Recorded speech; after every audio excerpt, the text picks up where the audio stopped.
এটাতে 300 টাকা 340 এটাও 200 এরকমই বেশি আছে। তার মানে 300 এর কাছাকাছি নেওয়ার আছে। ঠিক আছে।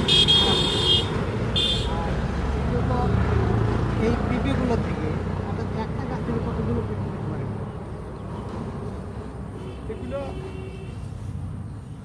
ধরতেই থাকবে তো। কয় মাস পর্যন্ত তুলতে পারবেন? এটা হুম। এটা মনে করেন যদি রাখা যায়, ওই সাইডে কয়েকটা গাছ আছে এখনো তার পেঁপে দিচ্ছি। দিচ্ছে অনেকদিন আগে। হ্যাঁ, ও গতবার পার এই জমিতে গতবার ও মাই গড।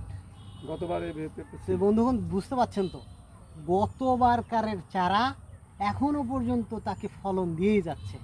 হুম। বুঝতে পারছেন তাহলে পেঁপে কতটুকু লাভজনক। এই কারণে আমি আপনার এই প্রজেক্টটা দেখে আমার মনটা আসলে শান্তিতে ভরে গেছে যে প্রত্যেকটা গাছে অনেক পরিমাণ আপনারা দেখতে পাইছেন, প্রত্যেকটা গাছে প্রচুর পরিমাণ পেঁপে ধরেছে এবং সেটা কন্টিনিউ ধরতেই থাকবে ধরতেই থাকবে। তো আপনার বাড়ি এই গ্রামে না?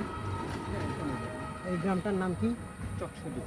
চকসদু। আমরা এসেছি এখন চকসদুতে, অর্থাৎ এই গ্রামের আপনার নামটা কি প্লিজ? আমার নাম লুৎফর রহমান। ওই বলেছিলাম আমি এর আগেও বলেছি আপনাদের যে এই জমির মালিক ওনার নাম হচ্ছে লুৎফর রহমান। তিনি বিগত কয়েক বছর ধরেই এই পেঁপে চাষ করে অনেক উপকৃত হচ্ছে এবং অনেক লাভবান হচ্ছে।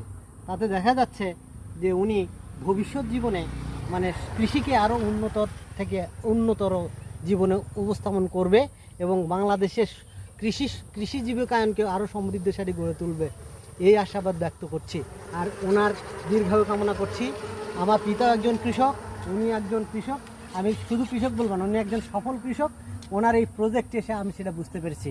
সবার সুস্থতা কামনা করে, ওনার পরিবারের সার্বিক সুস্থতা কামনা করে আজকে আমি এখানে রাখছি। সবাই ভালো থাকবেন। ধন্যবাদ।